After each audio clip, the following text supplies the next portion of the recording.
Bom, pessoal, dando continuidade aqui ao nosso estudo sobre a ET 942, a gente vai seguindo aqui com essa seção 752, localização da subestação de entrada de energia. Muito embora a gente já tenha falado um montão sobre isso, não é perda de tempo, tá certo? Nem é demérito algum. É falar mais uma vez, agora passando de fato, né, pela subseção que trata do tema. Então ele diz o seguinte: a localização da subestação deve ser o mais próximo possível do limite do alinhamento da propriedade com a via pública, no pavimento térreo, em local de livre e fácil acesso para a distribuidora. Bom, isso aqui nós temos a regra geral, né? Mas a gente já observou em outras aulas que o ideal sempre é você ter a sua unidade de transformação o mais próximo da carga possível. Então, em linhas gerais, você vai sempre tentar seguir a regra geral, o que diz a norma, né? ET 942, no caso, que diz o seguinte: olha, como regra geral, a subestação deve ser o mais próximo possível do limite entre a unidade consumidora e a via pública. Mas existem casos, aí já foram citados para vocês, onde a carga ela está um pouco distante do limite da via pública. Então, você vai ter um poste ali, caracterizando o ponto de entrega, tá certo? Mas você vai instalar naquele poste o conjunto polimérico, certo? E dali você vai seguir ainda com rede de média até onde estará localizado a unidade de transformação, tá certo? Então podem existir alguns casos onde isso seja necessário, tá? Como regra geral, vale o que está dizendo aí, sempre no limite da via pública. Sempre entre aspas, tá certo? Porque você pode ter um caso ou outro que fuja essa regra geral. Aí ele fala: é admitida a instalação do cubículo blindado até no máximo o alinhamento da primeira edificação, desde que atendida a distância máxima da proteção geral ao limite da propriedade, certo? E a proteção geral de média tensão deve ser localizada quando em instalação ao tempo e aérea, a uma distância máxima de 5 metros do ponto de entrega, certo? Então, você tem ali o ponto de entrega, proteção geral de média tensão no máximo 5 metros do ponto de entrega, tá certo? E ele também fala que é admitida a instalação de um cubículo blindado até no máximo o alinhamento da primeira edificação, tá? Então, desde que atendida a distância máxima da proteção geral ao limite da propriedade, que é isso aí que vocês estão vendo na linha de baixo, tá? Então eu posso fazer essa opção, eu posso optar por isso de utilizar o cubículo blindado, ok? A medição pode ocorrer através de um conjunto polimérico, tá? Com instalação em poste, né? Seria o conjunto de medição, ou cubículos blindados, como a gente falou ainda há pouco, sempre realizada em média tensão. Então, a medição, o sistema de medição para faturamento sempre vai ser realizado em média tensão. E ele pode estar, teria duas possibilidades: ele pode estar instalado em poste, né? Certo? No caso aí, aéreo, tá? E através de um conjunto polimérico, que é isso que vocês estão vendo aqui, ok? Então tem esses dois exemplos aqui, fabricante Landis+Gyr. E você pode também ter esse conjunto instalado em cubículo blindado, tá certo? Nesses exemplos aqui que a gente está mostrando, né, através das figuras, então você tem aqui os para-raios já incorporados, tá? Você precisa ter os para-raios a montante e a jusante do sistema de medição. Então eu tenho aqui os para-raios também incorporados, aqui também tem os para-raios, tá? Esse aqui é possível você observar, olha só, o display aqui, e aqui embaixo eu tenho o modem, porque no cliente de média tensão, o cliente pertencente ao grupo A, acho que a gente já tratou disso também um pouquinho, o sistema de medição e faturamento, ele é feito de tal sorte que ele é feito através de um sistema de telemetria, né? Então, você tem lá, dentro do seu, digamos, conjunto polimérico, você tem lá os sensores, né? Você tem lá os TPs e os TCs, né? Transformador de corrente, transformador de potencial. Você tem também o modem para fazer a telemetria, né? Sistema GPRS. Tá? Então, simplesmente ele vai utilizar a tua rede GPRS do local, ok? E vai enviar esses dados automaticamente. Aí tem alguns pontos que eu queria conversar com vocês a respeito disso. Vamos lá. Quando você vai fazer o seu projeto, você projetista, você tem que indicar no seu projeto quem é a concessionária local de telefonia, tá certo? Quem é a empresa de telefonia local. Aquela que vai fornecer o sinal GPRS. Porque pode ser, pessoal, que você esteja em um ponto onde a concessionária a fornecedora de telefonia celular, ela não dispõe de uma rede GPRS. Se ela não dispuser de uma rede GPRS, você precisa informar isso no seu projeto para a concessionária, para que a concessionária ela possa disponibilizar um agente, né, um funcionário da concessionária para ir lá fazer a medição, uma vez por mês, tá certo? Então ele vai lá, tá certo? Joga, vai lá com um sistema de celular e aponta para o conjunto polimérico e faz a leitura lá de toda a massa de dados, ok? Mas normalmente você dispõe da rede GPRS e essa informação é repassada para o sistema de medição e faturamento da concessionária automaticamente. Tá? Automaticamente. Mas no projeto de vocês precisarão informar quem é a fornecedora de telefonia local, tá certo? Para que a concessionária saiba, tenha certeza se ela dispõe de rede GPRS ou não. Perfeito? Muito bem. Para os clientes do grupo A, certo? Para os clientes pertencentes ao grupo A, toda essa massa de dados, essa massa de informações, tá? Ela fica armazenada em nuvem e o cliente tem direito, todo cliente do grupo A tem direito a acessar a sua massa de dados. Ele não é obrigado a saber sobre o seu consumo somente quando chegar a conta, não.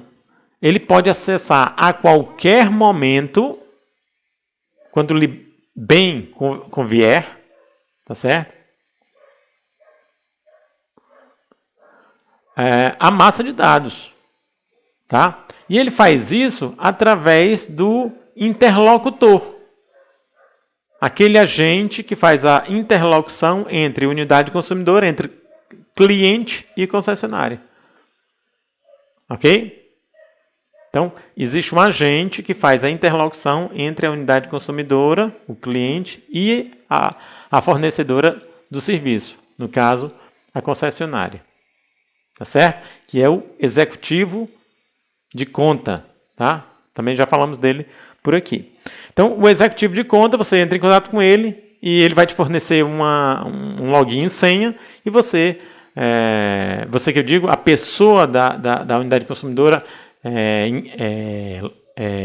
o contato, né, o contato entre a unidade consumidora e a concessionária, né, ela vai ser fornecido login e senha e ela pode fazer esse acompanhamento aí quando lhe bem convier. Tá certo? Então, é assim que funciona. Vamos para frente. Muito bem. Olha só. Medição instalada em poste de concreto. Olha lá, eu tenho lá o conjunto polimérico, tá? Vocês estão vendo ali por cima, né? O sistema de para-raios, né? Você tem que deixar essa estrutura toda já preparada, toda prontinha, ok? A caixa, eletroduto, tudo direitinho. E aí, estando tudo ok, a concessionária vai montar o conjunto polimérico, vai trazer o cabeamento aqui do controle, né, que vai levar as informações, tá certo? Do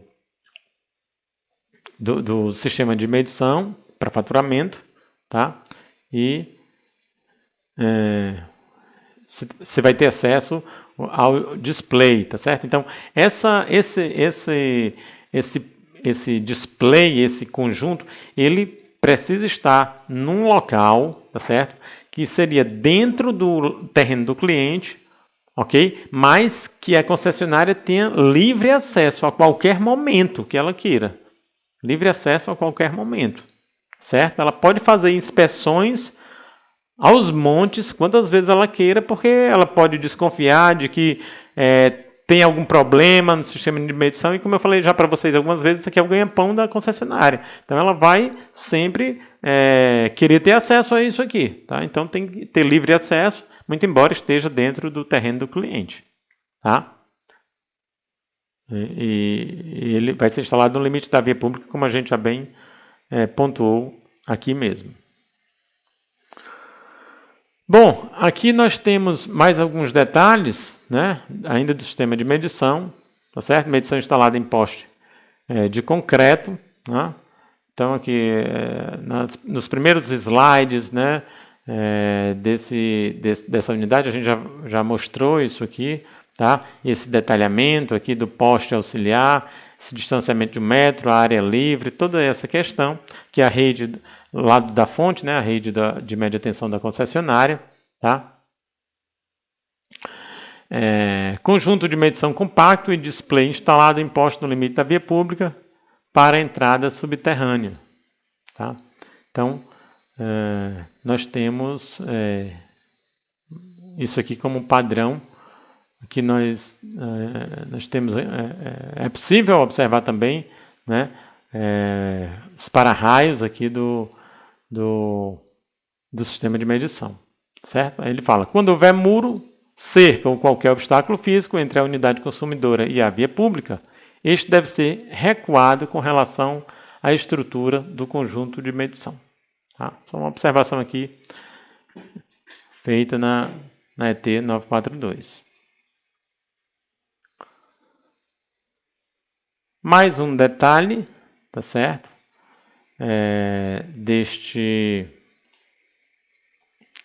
Mais um detalhe desse tópico, né? Essa estrutura é aplicada em ramal de entrada aéreo, sendo a telemedição com medição incorporada no conjunto polimérico. Então, como falei para vocês, aqui no próprio conjunto polimérico eu tenho um modem aqui na parte de baixo. Internamente eu vou ter TP, TC, mas também vou ter um modem, tá certo? E através da rede GPRS ele vai enviar todas as informações lá para... essas informações vão constituir a massa de dados, tá certo? Para o sistema de medição para faturamento daquele cliente, e o cliente pode ter acesso a qualquer momento, tá?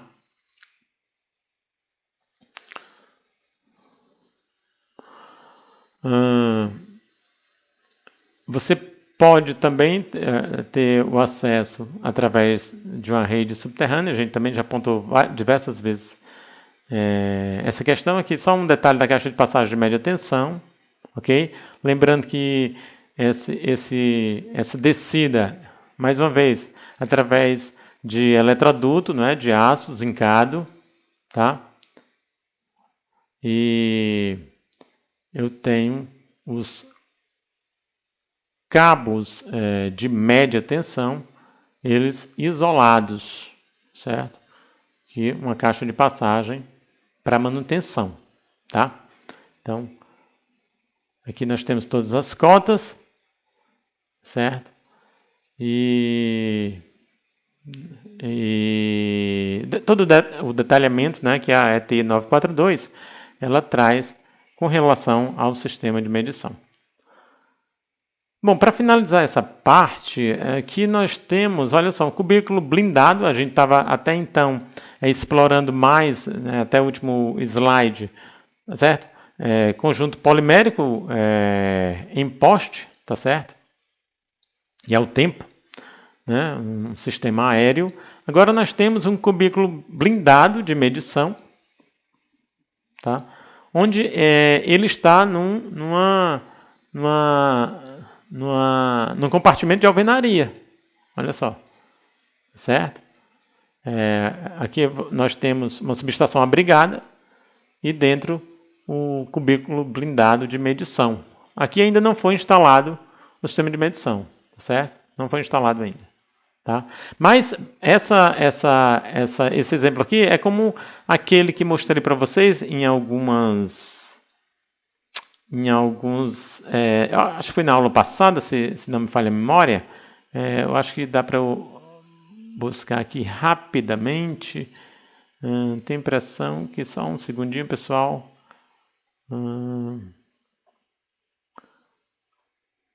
Devo ter aqui. De repente é isso aqui. Certo? Não é esse não. Aqui, achei. Pronto.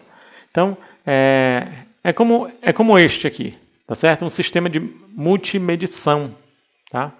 Sistema de multimedição. Onde ali provavelmente é um shopping, eu só não sei qual deles mas é um shopping onde eu tenho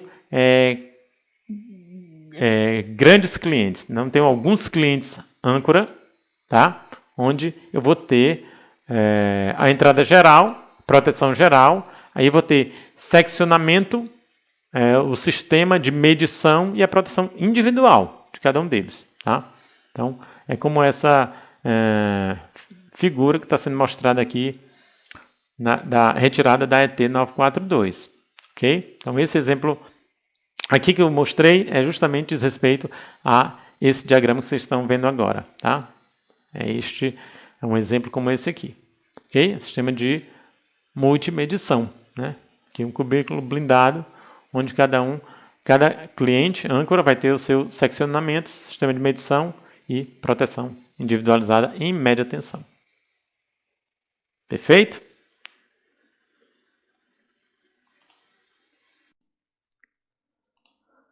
Bom, continuando aqui com a proteção,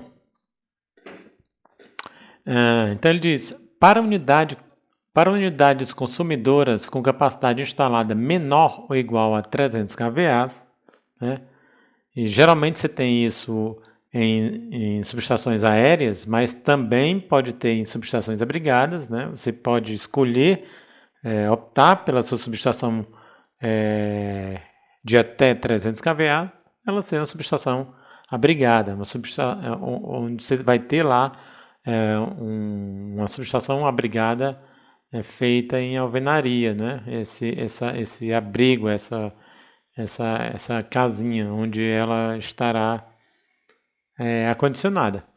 Bom, subestação com apenas um transformador e com capacidade instalada até 300 kVA, a proteção geral de média tensão pode ser realizada por meio de chave seccionadora tripolar com fusível HH para subestações abrigadas.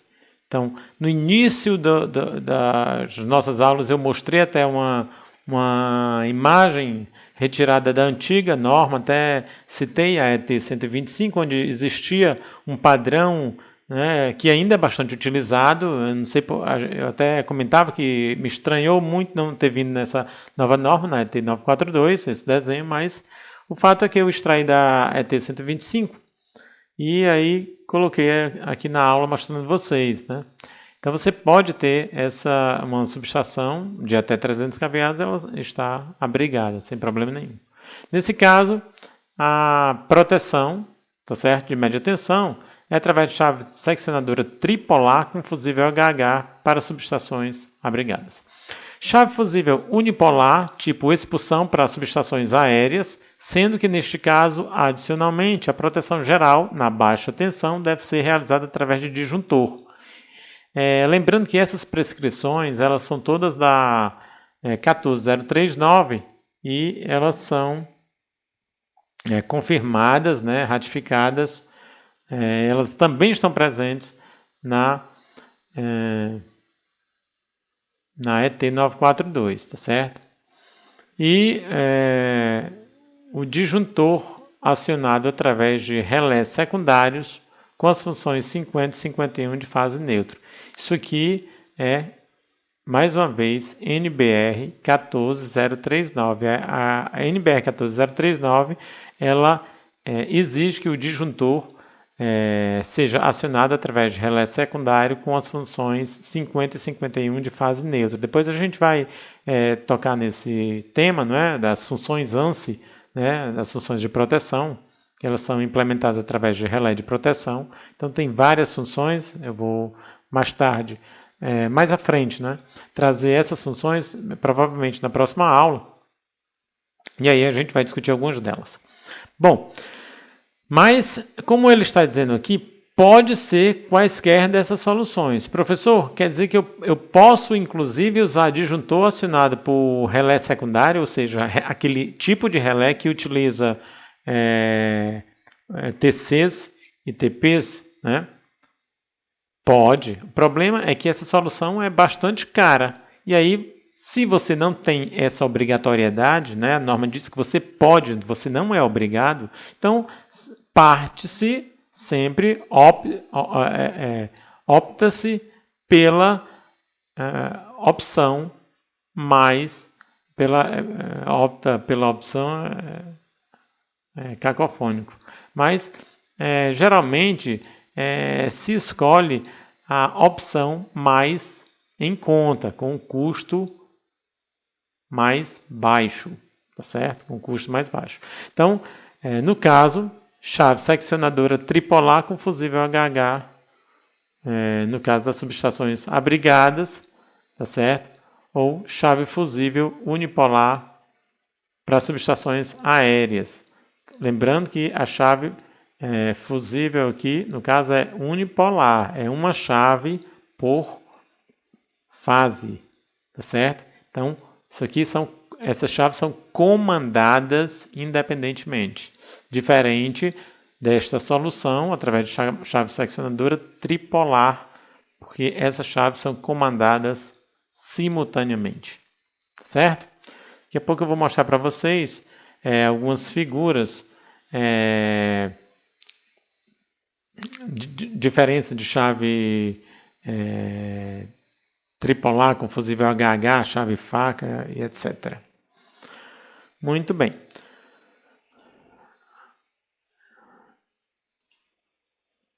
Então ele diz o seguinte, olha só.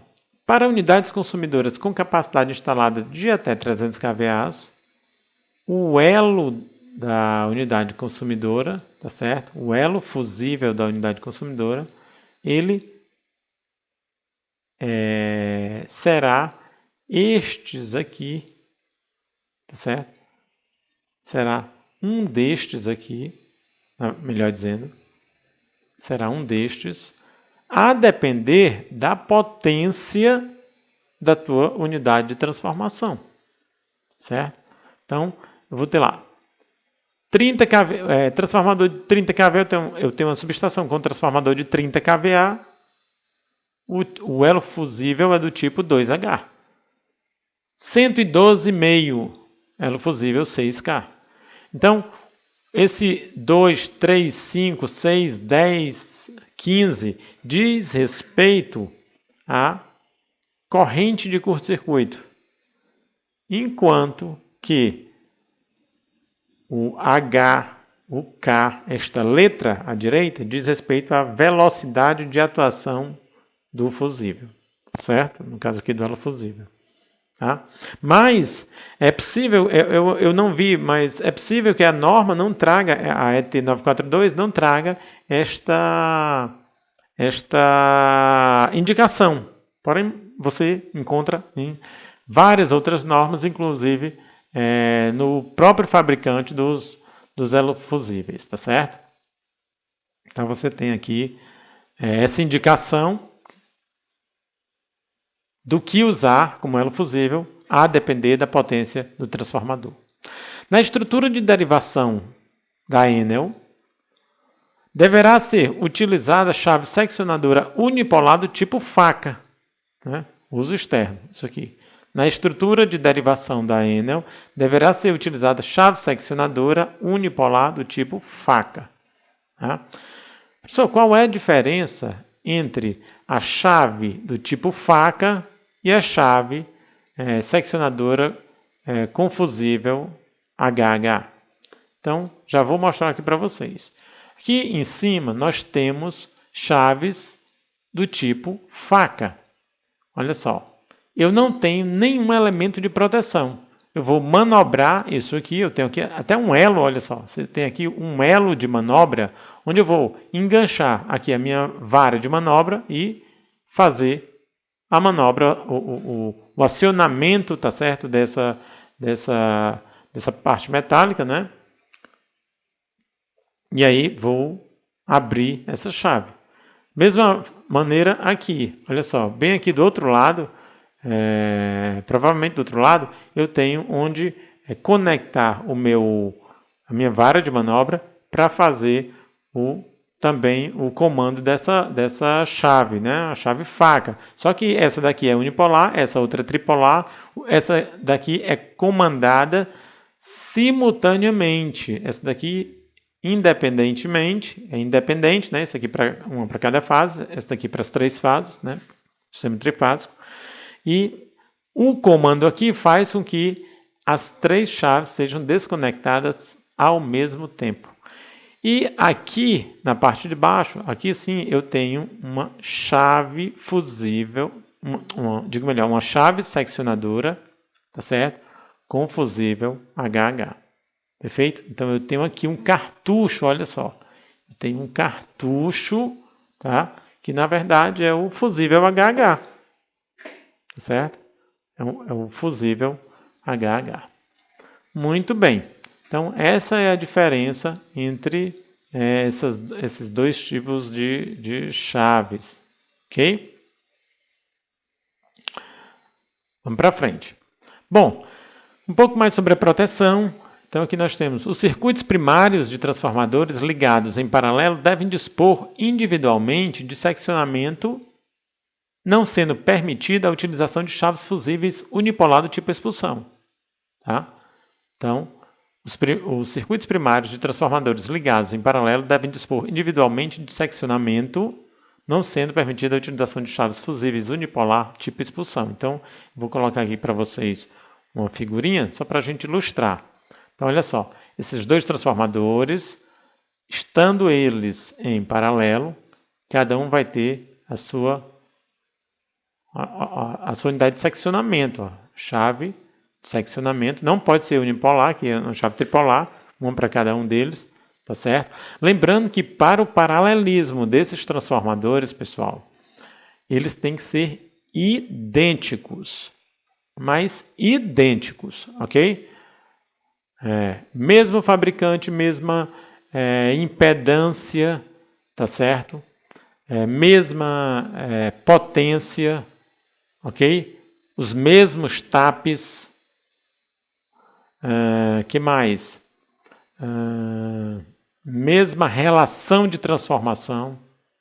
Então, tudo igual. São idênticos. Aí eu posso paralelizar. E quando eu fizer isso, pessoal, optar pelo paralelismo desses transformadores, né, já admitindo que eles são exatamente iguais, são idênticos, eu vou escolher uma potência de alimentação dos transformadores. Então, cada um desses transformadores vai alimentar uma carga que seja, no máximo, igual à carga total da unidade consumidora. Por quê? Porque se eu faço isso, eu resguardo de que, na falta de um desses transformadores, o outro não precise selecionar, tá certo? Cargas. Ou seja, o sistema não precisa selecionar cargas para o transformador que restou alimentar.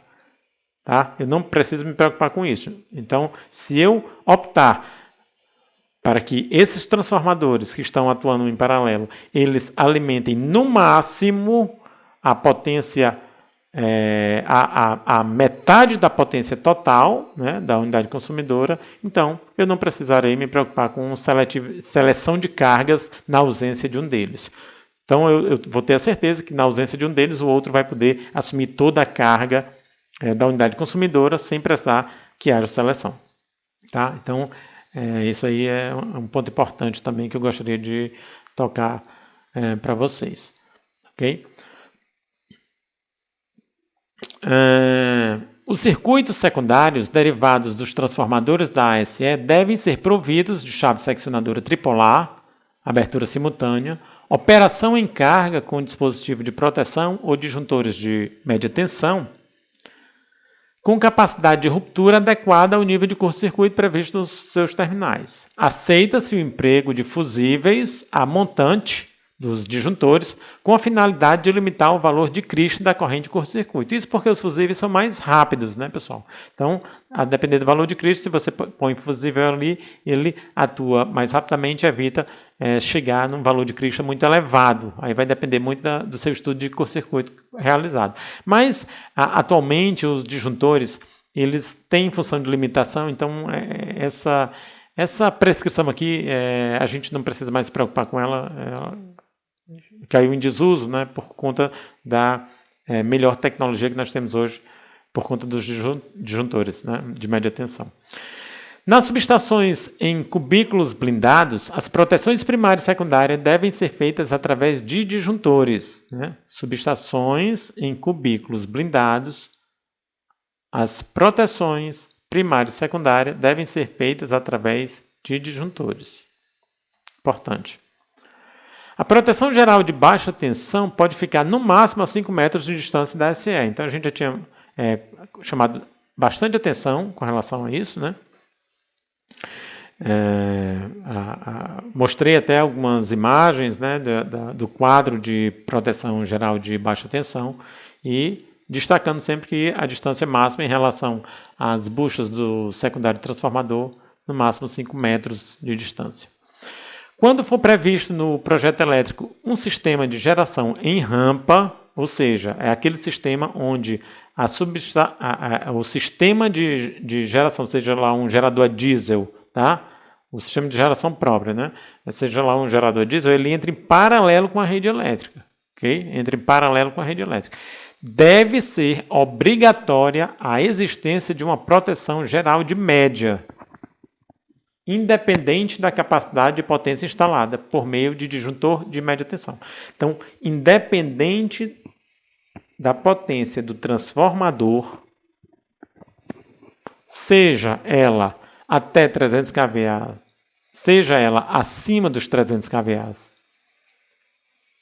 se eu vou prever para a minha instalação uma unidade de geração própria que terá operação em rampa, tá certo? Então, obrigatoriamente, eu vou precisar de proteção geral de média tensão a partir de disjuntor, certo? Isso aí faz bastante diferença, porque isso aí onera os custos.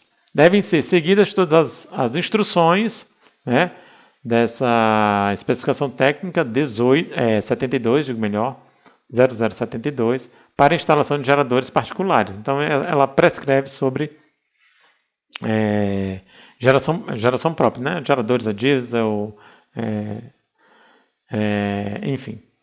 Tais proteções serão detalhadas no tópico geração própria, então a gente vai abordar um pouco mais sobre essa especificação técnica. Para unidades consumidoras com capacidade instalada menor ou igual a 300 kVA, ainda, né, discutindo ainda sobre o que nós já havíamos iniciado, ele diz, subestação com mais de um transformador e com capacidade instalada menor ou igual a 300 kVA.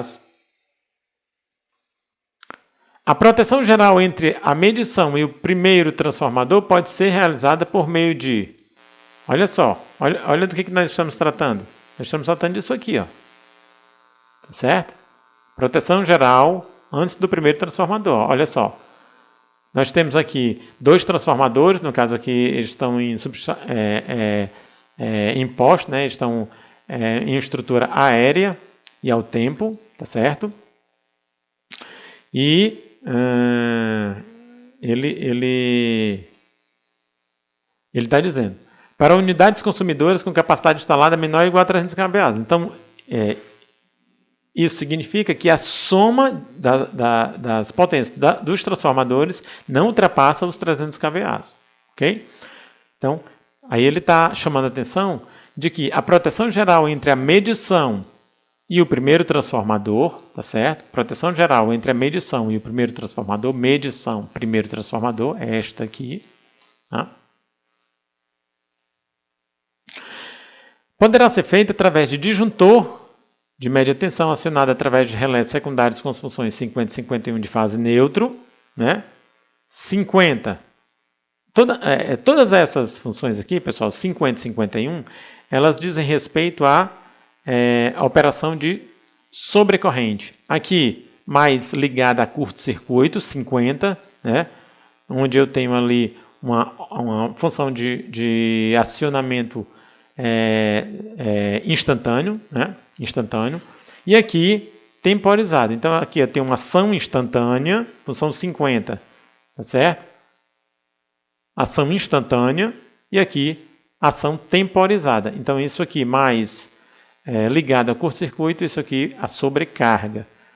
As funções para fase e neutro. Okay? Então, esses disjuntores de média tensão, eles precisam ser acionados através de relé secundário de proteção com essas funções implementadas. Vocês vão ver que lá quando a gente estiver tratando um pouquinho mais à frente desses mesmos pontos, né, a ET 942, ela exige outras funções, mais funções, né? São 6 funções, tá? Que ela exige, tá? Mas a NBR 14039 exige essas duas. A chave seccionadora tripolar com fusível ou chave fusível unipolar, tipo expulsão, para proteção de média tensão e disjuntores termomagnéticos para a baixa tensão. Okay? Então, eu posso implementar todas essas soluções. Então, eu posso ter uma solução a partir de disjuntor de média, ou posso ter uma solução através de chave seccionadora tripolar com fusível ou chave fusível unipolar com expulsão para proteção de média tensão e disjuntores termomagnéticos na baixa. Então, na média, vou ter chave seccionadora tripolar com fusível ou chave fusível unipolar do tipo expulsão. E na baixa tensão, precisarei ter necessariamente os disjuntores termomagnéticos. Tá? Então, eu tenho essas duas possibilidades. Geralmente se opta por essa segunda opção, porque é a mais em conta. Tá? O relé de média tensão acionado, o disjuntor de média tensão acionado por um relé de proteção é a solução mais onerosa. Então, geralmente se opta por essa solução aqui de baixo. É tanto que na própria imagem ele já traz isso aqui. Tá? Então você vai ter aqui, você tem aqui chave seccionadora. Perfeito?